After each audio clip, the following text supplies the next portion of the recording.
Assalamualaikum warahmatullahi wabarakatuh. Waalaikumsalam warahmatullahi wabarakatuh. Perkenalkan, saya Rifatul Amaniada Mayanti. Saya Panji Sastrawijaya. Di sini kita akan membahas materi mengenai teori kepribadian dari Albert Bandura. Nah, Albert Bandura itu lahirnya di Manjure pada tanggal 4 Desember tahun 1925 dan wafatnya baru tahun kemarin guys, 2021 pada tanggal 6 Juni di Amerika. Terus juga kontribusi dari dan teori dari Albert Bandura ini ada eksperimen yang bernama boneka Bobo, dikembangkan 1961, efikasi diri, self-efisiensi dan lain-lain. Terus juga ada penghargaan dan jabatan, menjabat sebagai Presiden American Psychological Association apa pada tahun 1974. Jadi Albert Bandura itu menekankan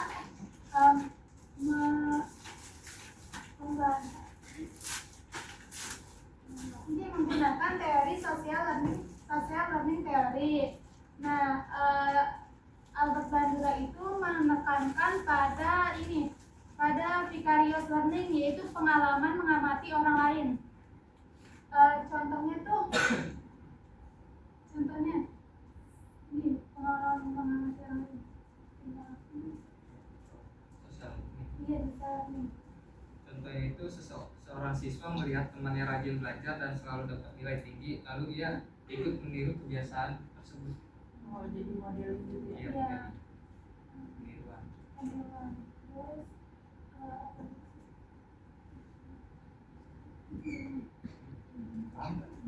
mau nggak teman-teman?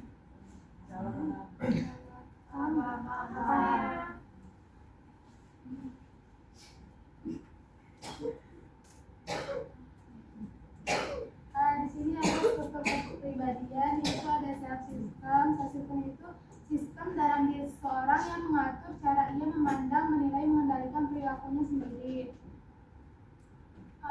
Yang kedua itu ada self regulation, kemampuan seseorang untuk mengendalikan pikiran, lingkungan, dan perilakunya sendiri agar sesuai dengan tujuan. Yang ketiga itu ada self efficacy, yaitu keyakinan seorang bahwa dirinya mampu mengendalikan diri dan menghadapi situasi atau tugas tertentu. Nah,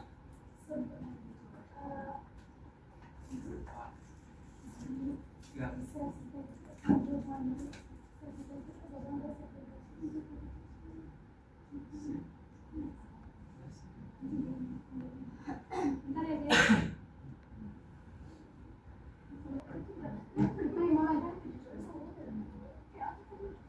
Nah, jadi self regulasi dan self efficacy ini menjadi satu bagian dinamakan self system.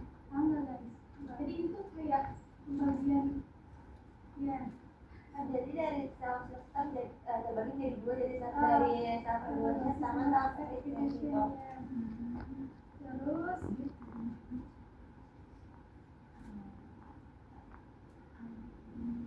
nah, self system itu ini struktur kognitif yang memberikan pedoman mekanisme dan seperangkat fungsi-fungsi persepsi, evaluasi, pengaturan tingkah laku.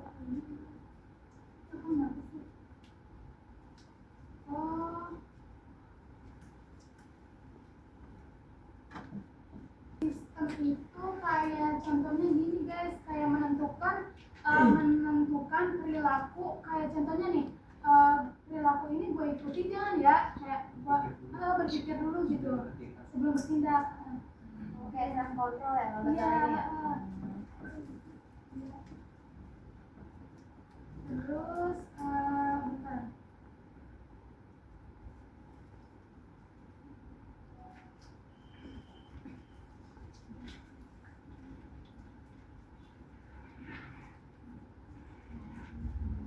Nah, selanjutnya ini self regulation itu pengaturan diri, kemampuan berpikir untuk manipulasi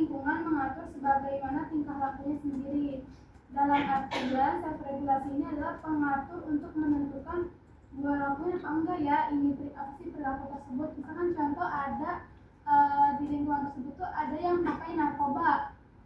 Nah di lingkungan tersebut kan ada yang pakai teman-teman kayak gini ya. Contohnya Panji Misalnya gue pakai narkoba, enggak teman-teman pakai narkoba. lingkungannya lah. Nah di situ tuh lu tuh apa sih berpikir gue pakai apa enggak ya, gue pakai kayak si Panji tuh kayak mengontrol dirinya atas perilaku teman-temannya tersebut, teman-teman tersebut kayak gitu.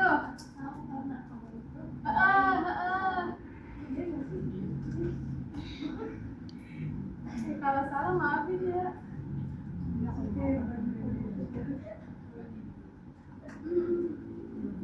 Jadi ini nggak sih self regulation tuh dia punya tujuan.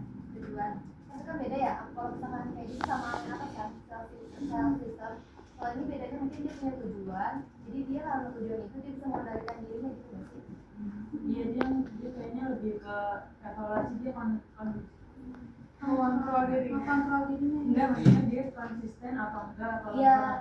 konsisten dia lanjutin tapi kalau nggak konsisten Garis besarnya tuh ini self itu memandang, menilai dan mengendalikan perilakunya sendiri.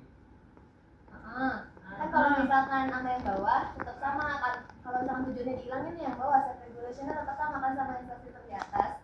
Jadi bedain antara self system sama self regulation itu tujuannya. Kalau di self regulation si orang ini punya tujuan, jadi dia bisa membatasi diri antara dia sama lingkungan sosialnya gitu guys. Betul. Ngajar. Terus selanjutnya self efficacy. Sebenarnya enggak. Kalau self efficacy itu ini guys, kalau dia ikutin ini, kalau misalkan dia ikutin dia mampu nggak ya, misalkan contohnya Jora itu peringkat pertama di kelas ya. Nah Ira tuh kayak gue bisa nggak ya kayak Jora gitu peringkat pertama gitu. Nah bentar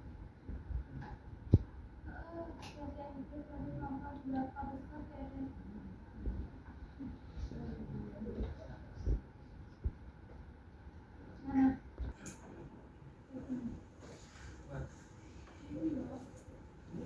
Kayak misalnya apa ya, Riva nih mikir presentasi itu sulit gitu, tapi dia yakin bisa presentasi, jadi dia latihan.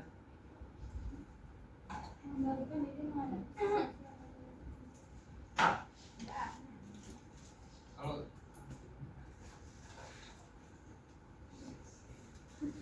intinya tuh semakin tinggi keyakinan diri, semakin besar usaha dan ketekunan seseorang untuk belajar.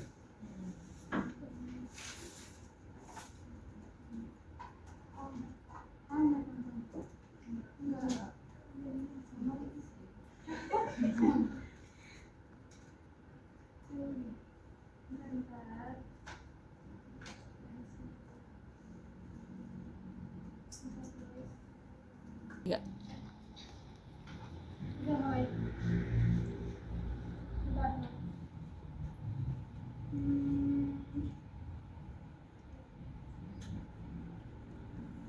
Tadi kan self effication itu keyakinan ini terhadap kemampuannya, seberapa besar keyakinan terhadap kemampuannya diri sendiri. Contohnya gini, misalkan Panji kemarin dapat psikologi kepribadian nilainya berapa? 40. Nah di 40 itu lu yakin gak kalau misalkan UAS nanti lu dapat 90? Yakin banget. Misalkan lu makanya gak yakin nih. Gak yakin. Kayak enggak gitu. Nah di situ bentar guys, masih ragu kan si Panji itu ya nggak yakin. Nah itu dinamakan self efficacy. Lebih ke keyakinan diri. Kayak si Panji kan tadi kan kayak ragu-ragu gitu ya keyakinannya. Nah itu yang dinamakan self efficacy. Berarti itu dia punya self efficacy yang rendah gitu karena dia ragu sama kemampuan dirinya sendiri. Jadi itu kayak seberapa yakin seseorang itu dengan dirinya sendiri.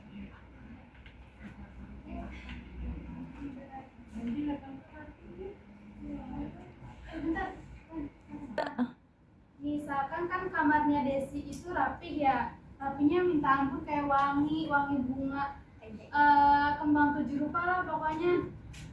Nah di situ bentar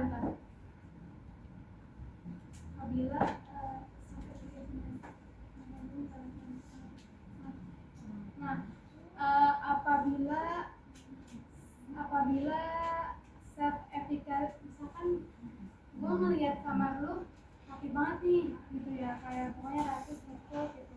Nah di situ gue kayak apabila self efficacy gue rendah dengan melihat kamar lu yang rapi gitu ya Des, gue tuh merasa bahwa nggak mungkin mampu untuk punya kamar yang rapi kayak lu gitu. Jadi seperti itu.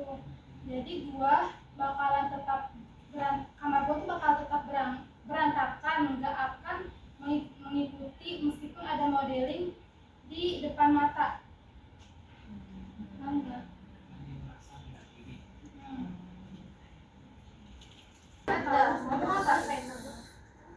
Bentar, jangan di tag. Jadi efisiensi itu ekspektasi hasil adalah keyakinan seseorang bahwa tindakan yang dilakukan akan menghasilkan akibat atau hasil tertentu. Contohnya, seorang mahasiswa percaya bahwa belajar rutin itu akan menghasilkan nilai yang baik. Terus yang kedua, ekspektasi hasil bisa sesuai atau tidak sesuai dengan kenyataan. Nah, kalau dia udah rajin belajar tapi hasilnya nilainya itu tidak baik gitu, jadi itu tidak sesuai dengan kenyataannya. Terus yang ketiga, self efficacy yang tinggi, percaya pada kemampuan diri ditambah ekspektasi hasil yang realistis akan membuat seseorang lebih bekerja keras dan termotivasi. Jadi jika seseorang punya percaya pada kemampuan dirinya, maka ia akan lebih termotivasi bekerja keras dan bertahan saat menghadapi kesulitan. Nah, mau nambahin sedikit, ekspektasi itu memiliki dua sifat, yaitu realistik dan tidak realistik. Realistik itu ekspektasi sesuai kondisi kita. Jadi lanjut.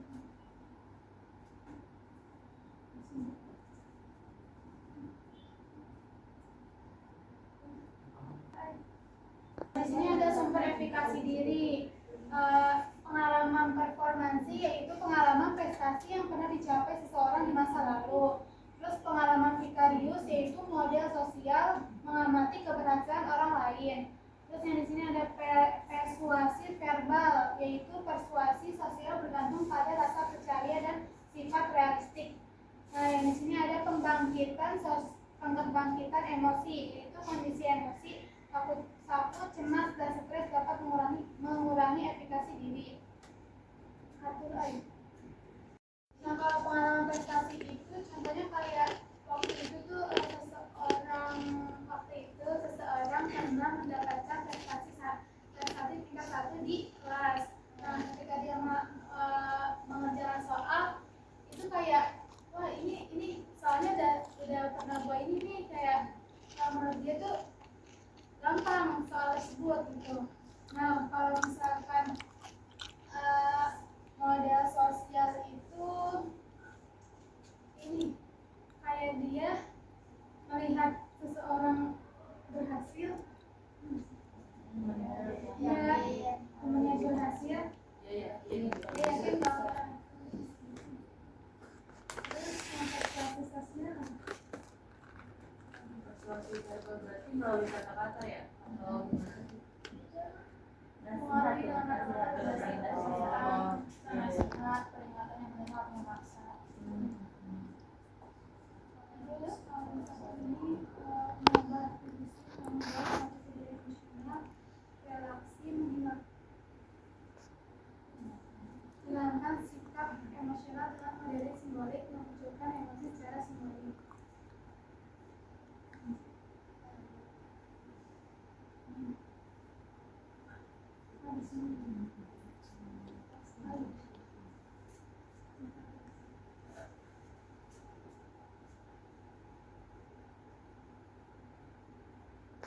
Efikasi itu keyakinan.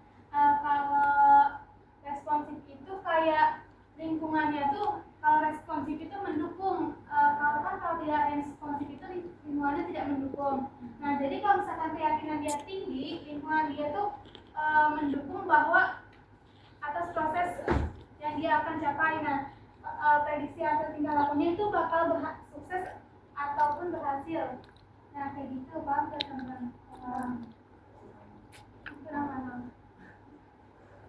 Jadi kalau efikasinya tinggi dan lingkungannya responsif, jadi manusia itu prediksi hasil tingkah lakunya itu akan sukses melaksanakan tugas yang sesuai dengan kemampuannya.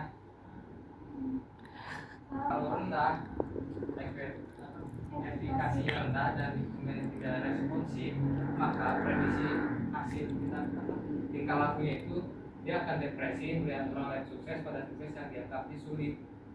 Jadi dia kalau melihat orang lain sukses yang dia misalnya nih, gue melihat si Rifa ini mengerjakan sesuatu gitu yang gue anggap sulit, tapi dia berhasil, nah nanti dia akan depresi. Karena dia nggak punya dukungan sama dia tuh nggak punya ini. Nah kalau efikasi tinggi dan lingkungan tidak responsif, prediksinya dia akan berusaha keras mengubah lingkungan menjadi responsif, melakukan protes, aktivitas sosial, bahkan memaksakan perubahan. Nah kalau ya,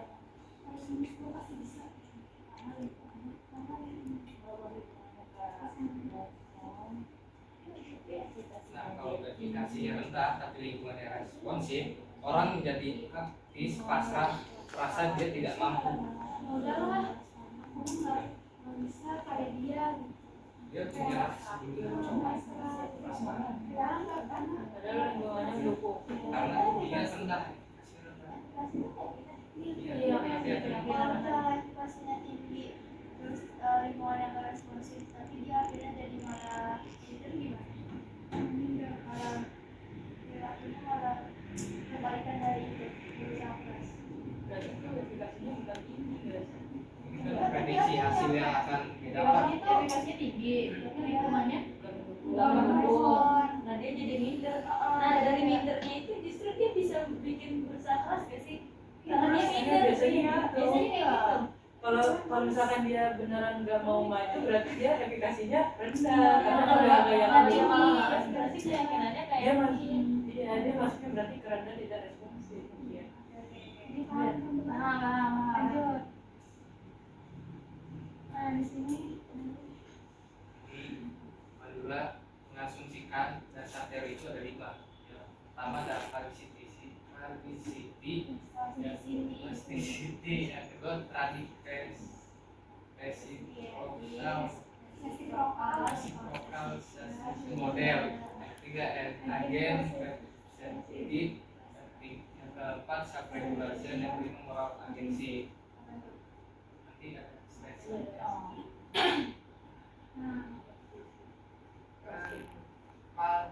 Plasticity adalah kemampuan manusia untuk belajar dan menyesuaikan perilaku dalam berbagai situasi, terutama dengan mengamati dan meniru orang lain. Jadi, itu kemampuan manusia untuk berubah, belajar dan menyesuaikan perilaku sesuai dengan situasi yang dihadapi. Contohnya, jika ada seorang siswa awalnya pendiam dan tidak berani bertanya di kelas, dia melihat temannya aktif bertanya dan justru dipuji oleh guru. Nah, jadi itu mencontoh temannya karena dapat pujian itu. Paham? Ini tadi situasional model. Jadi ini tuh perilaku manusia terbentuk dari 3 interaksi yang saling mempengaruhi, saling antara diri sendiri atau pribadi, lingkungan dan perilaku diri sendiri ya. Timbal balik dari ini 3 jadi ini tuh ini tuh personal faktor itu meliputi attitude, value, self sama efikasi sama personality.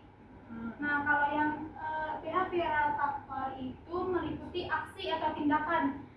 Terus yang environmental factor itu bagaimana respon lingkungannya gitu. Ya, contohnya apa nih? Ya ini berkesinambungan, Iya. saling ini, Tinggal balik. saling terhubung, saling terhubung. Dan tadi udah paham. Itu yang gambar ini.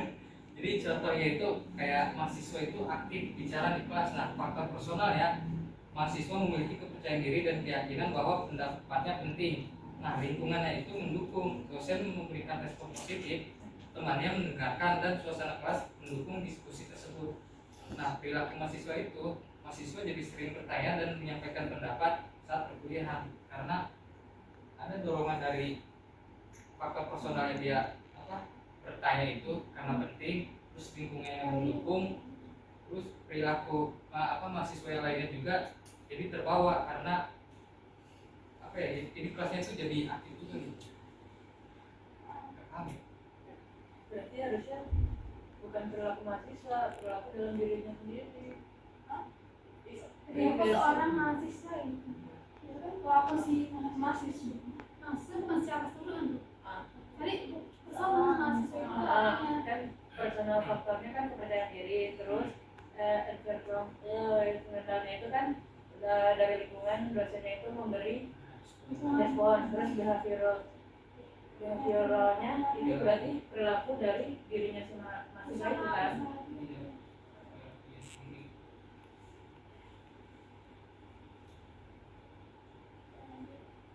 Terus ada agen perspektif. Manusia dapat mengontrol lingkungan dan kualitas hidup mereka. Manusia membentuk lingkungan dan sistem sosial melalui tindakannya. Tetapi pada saat yang sama, manusia juga dipengaruhi bentuk oleh sistem sosial tersebut. Maksudnya itu manusia adalah agen aktif, bukan korban pasif. Manusia punya kendali atas keputusannya, tindakan, dan arah hidupnya. Namun manusia membentuk lingkungan sekaligus dipengaruhi oleh lingkungannya. Jadi kayak geng gitu ya, maksudnya pembentukan kelompok gitu. Dia tuh terhadap dirinya sendiri. Tidak hanya ini, manusia itu nggak dibentuk oleh lingkungannya aja, tapi atas ada kesadaran dirinya sendiri. Ya contohnya, gua main sama teman-teman yang malas belajar gitu, gue gak nyaman karena saya belajar sama teman sama orang yang malas belajar. Nah, saya tidak nyaman dengan lingkungan tersebut, jadi saya pindah teman ke teman yang jadi yang rajin belajar. Jadi dia punya pilihan atas diri sendiri.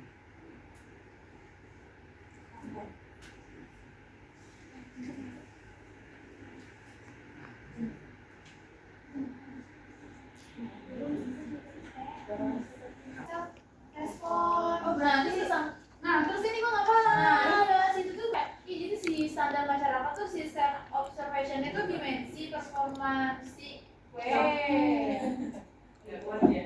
si kualitas apa nyambung penguatan tuh juga keseringan enggak nggak sih kuantita Kualitas. kualitas nyambung nggak sih makanya terus gimana?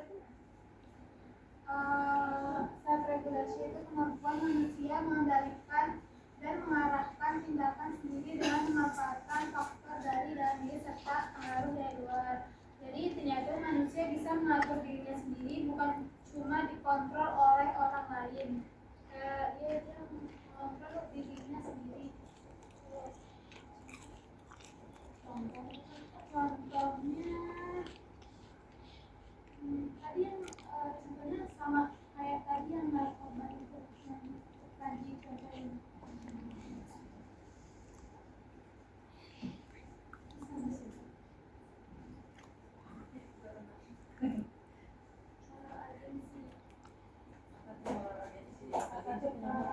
Agensi itu kemampuan manusia untuk mengendalikan dan mengarahkan perilakunya berdasarkan nilai dan standar moral sehingga tindakan yang dilakukan dipertimbangkan baik buruknya. Jadi kayak misalkan perilaku dia tuh ini dia mau melakukan perilaku, tapi dia tuh berpikir dulu mengaitkan dengan nilai moral, paham nggak? Ya. Contohnya nyontek terus Iya, itu maksudnya itu kan nggak baik gitu ya. caranya 2, 3. Psikoterapi itu terapi kognisi sosial, meningkatkan kemampuan mengatur diri dengan mengubah perilaku serta mempertahankan perilaku yang sudah terbentuk. Nah, maksudnya ini psikoterapi ini dia itu mempertahankan perilaku yang positif menggantikan perilaku yang negatif. Nah, sedangkan perilaku yang positif itu tetap dipertahankan. Contohnya, misalnya saya ini orangnya pemarah.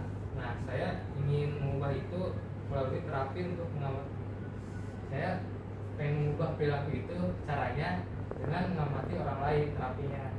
Contohnya itu saya mengamati Rifa, orangnya penyabar. Nah, jadi karena model ini penyabar Rifa, ketika saya marah, saya itu apa ya? Mengontrol diri, mengontrol emosinya itu dengan cara relaksasi gitu. Paham nggak? Itu.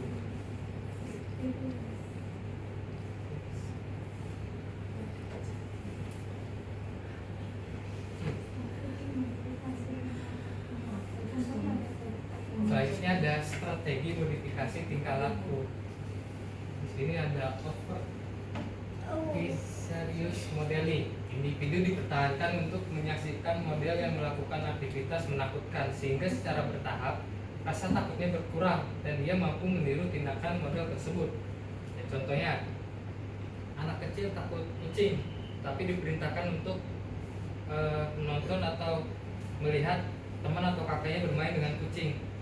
Lama-lama anak itu menjadi berani menyentuh kucing karena sudah melihat orang lain melakukan hal tersebut dengan aman. Nah, ini ada cognitive modeling. Terapis melatih pasien untuk membayangkan model yang menghadapi hal yang ia takuti. Contohnya pasien takut apa ya? Contohnya itu kayak seseorang yang takut naik pesawat diminta membayangkan dirinya duduk tenang, pesawat lepas landas dengan aman dan tiba tujuan dengan selamat. Kayak dia tuh membayangkan tuh ketakutan diri dengan selamat, semoga selamat. Terus yang ketiga ada enactive mastery. Individu diminta menghadapi perilaku yang ditakutinya, sementara terapis menerapkan terapi desmistasis sistematik, yaitu memperkenalkan objek ketakutan secara bertahap dari yang paling ringan hingga paling berat, disertai teknik relaksasi agar tetap tenang. Kayak contohnya, saya ini takut ketinggian, ya, ketinggian.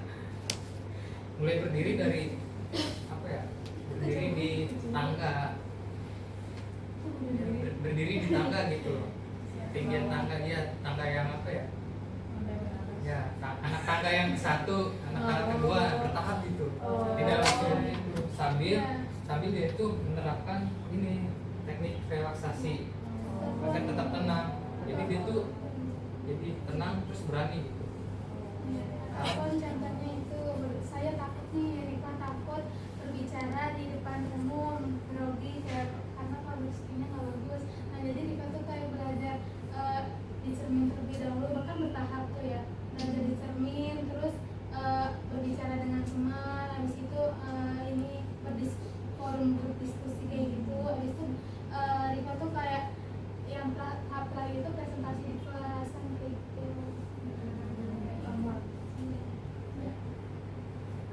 Terima kasih teman-teman. Mohon maaf ada salah kata ataupun kalimat. Wassalamualaikum warahmatullahi wabarakatuh. Waalaikumsalam warahmatullahi wabarakatuh. Observational learning. Manusia dapat belajar sikap, keterampilan atau tingkah laku sebagian besarnya itu merupakan hasil dari pengalaman vicarious observasi model. Dalam proses modeling, seseorang belajar dengan mengamati observasi orang lain lalu mengolahnya secara berpikir, bukan sekedar meniru secara langsung. Jadi maksudnya itu manusia bisa belajar sikap, keterampilan atau perilaku tidak hanya dari pengalaman langsung, tapi juga dengan mengamati orang lain. Proses ini disebut modeling. Yang penting pembelajaran ini bukan sekedar meniru secara mekanis, tapi ini juga melibatkan pemikiran. Paham?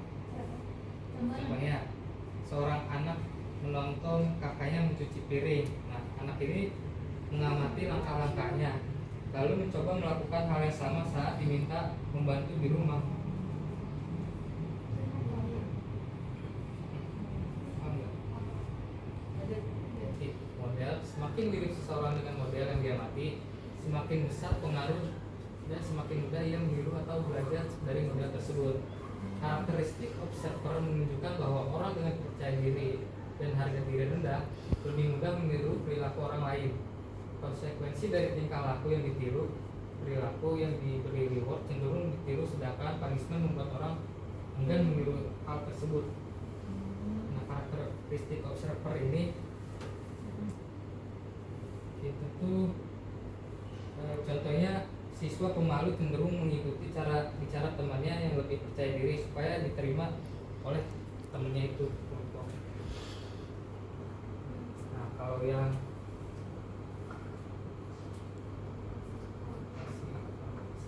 yang karakteristik model ini, contohnya seorang murid cenderung meniru guru yang dia kagumi atau teman sebaya yang dia anggap keren. Nah, anak lebih mudah meniru kakak atau teman sebaya yang usianya hampir sama daripada orang dewasa yang jauh seusianya.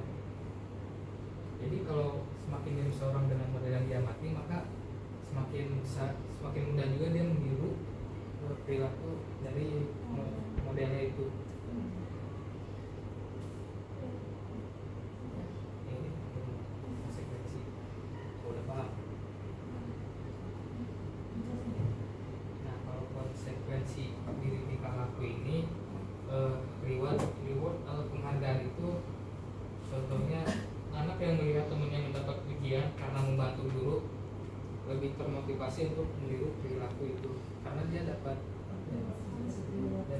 pujian. Nah, sedangkan kalau punishment itu, hukuman itu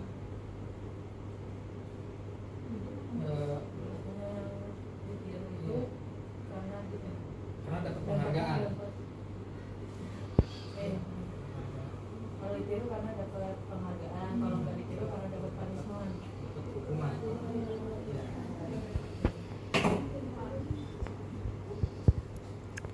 Terus ada proses perilaku modeling.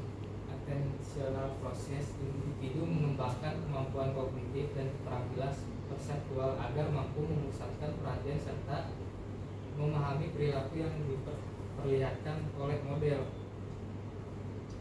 Contohnya, seorang murid belajar menggambar dengan menonton guru menggambar. Murid itu memperhatikan teknik goresan pensil, arah garis, dan urutan langkah guru. Nonton, tapi dia mempraktekkan prosesnya dari garisnya, arsirannya. Apa? Nah, bisa. Nah, kalau retention proses, individu menyimpan dan mengingat perilaku yang ditunjukkan oleh model agar dapat ditirukan atau dilakukan kembali pada kesempatan lain. Nah, contohnya anak melihat anak melihat temannya tuh bermain piano.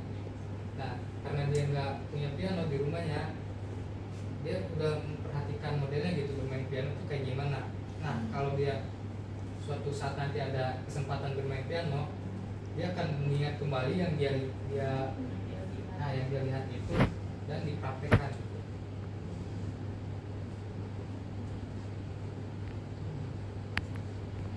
Menjadi tindakan nyata, lalu menerima umpan balik dari lingkungan atas perilaku tersebut.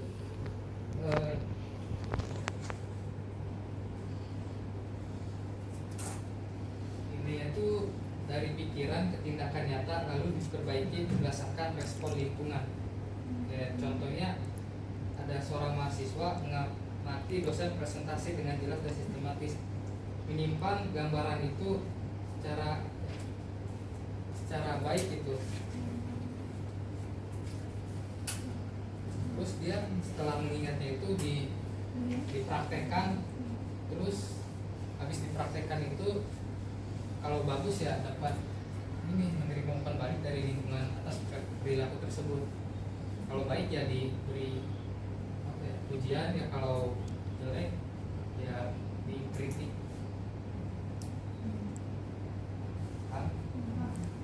Terus ada instinct and motivational process.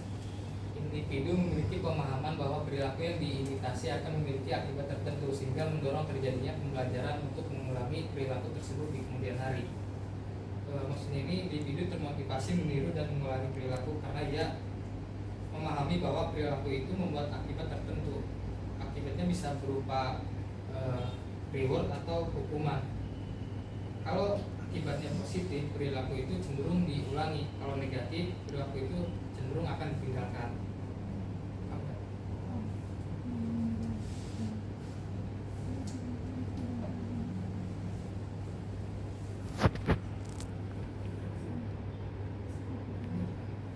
Neurofisiologis, pengalaman masa lalu yang mendapat penguatan dan nilai fasilitas dari lingkungan. Maksudnya itu kalau faktor kognitif itu cara berpikir seorang tentang diri sendiri dan situasi dari dunia nyata. Kalau faktor neurofisiologis itu struktur dan fungsi otak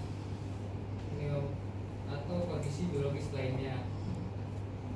Kalau pengalaman masa lalu itu perilaku atau pengalaman tertentu yang mendapat penghargaan atau dukungan. Contohnya seseorang yang tumbuh di lingkungan terlalu menuntut bisa mengembangkan standar tinggi yang memicu stres atau depresi.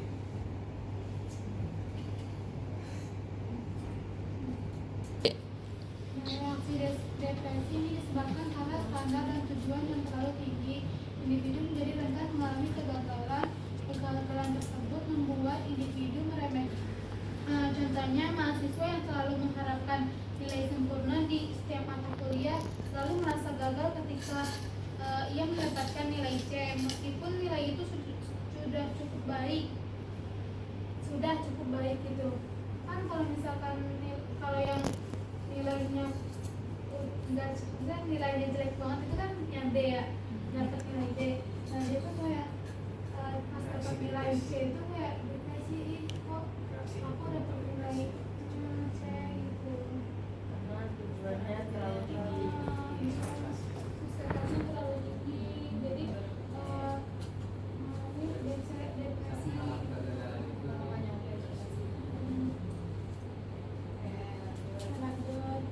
Terus ini ada fobia. Fobia itu diperoleh melalui pengaruh lingkungan bertahan karena rendahnya efikasi diri sehingga individu merasa tidak mampu menghadapi situasi atau ancaman yang dihadapi. Contohnya itu kayak 2, 3. Psikoterapi itu terapi kognisi sosial, meningkatkan kemampuan mengatur diri dengan mengubah perilaku serta mempertahankan perilaku yang sudah terbentuk. Nah, maksudnya ini psikoterapi ini dia itu mempertahankan perilaku yang positif menggantikan perilaku yang negatif. Nah, sedangkan perilaku yang positif itu tetap dipertahankan. Contohnya, misalnya saya ini orangnya pemarah. Nah, saya ingin mengubah itu melalui terapi untuk saya pengen mengubah perilaku itu caranya dengan mengamati orang lain terapinya. Contohnya itu saya mengamati Rifa, orangnya penyabar. Nah, jadi karena model ini penyabar Rifa, ketika saya marah, saya itu mengontrol diri, mengontrol emosinya itu dengan cara relaksasi gitu. Paham nggak? Itu.